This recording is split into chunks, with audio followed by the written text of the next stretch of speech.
were 107 homicides in Charlotte in 2019. But when you look a little harder beyond the case files, beyond the crime scene tape, you see that real number of victims is much, much higher.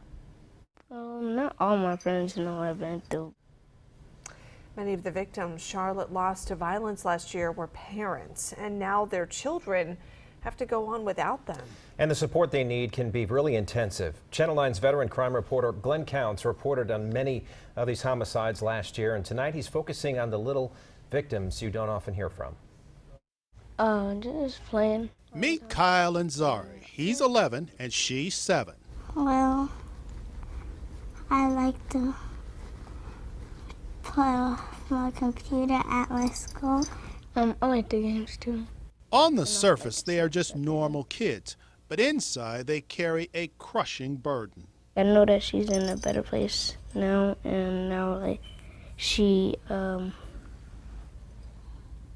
still look over me and help me. There's Mommy. Kyle and Zari are growing up without their mother. Alicia Mackey was shot and killed in an act of domestic violence back in 2015.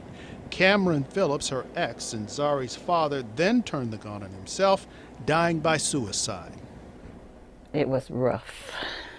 It was really tough. Because Zari, she was only 2, and Kyle, he was 6. Death is a difficult subject for any child, but imagine trying to explain to a young child that your father killed your mother and then killed himself. They've been traumatized, and now their whole home has changed, whether who they live with, who's caring for them. Michelle Goins is with Kindermore, and her group helps children cope with grief. Sometimes it makes me sad, or sometimes I'll get mad. We went to visit Mommy at the gravesite. Kyle is old enough to remember what happened. His sister doesn't. They live with their grandmother, who is loving, kind, and supportive. But not everyone has been that way. Kyle has been bullied by classmates. Not all my friends know what I've been through, but some of my friends. When he went back to school, for the first time, the kids were just so mean and, doing little gestures that really hurt him. Therapy was a big help, and so were Charlotte Mecklenburg Police. Excited? Excited? Last November, CMPD's Homicide Support Group created a chapter just for children and teens. It allows kids to share their stories of loss. Kyle and Zari are regulars.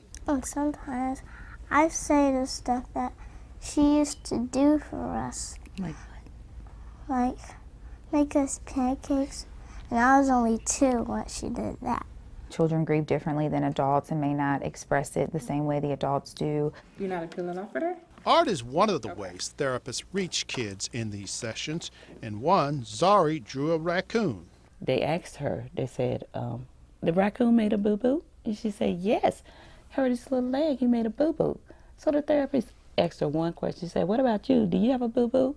And she said, yes, it's inside, it's in my heart, at 2 years old, just with coloring. Get us our jelly bread. Despite their loss, Zari and Kyle are doing well. Both of them are on the honor roll, and they are much more open about sharing their feelings.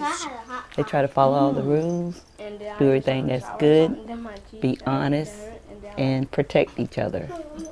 And it's been working pretty good. I don't feel as sad as I was,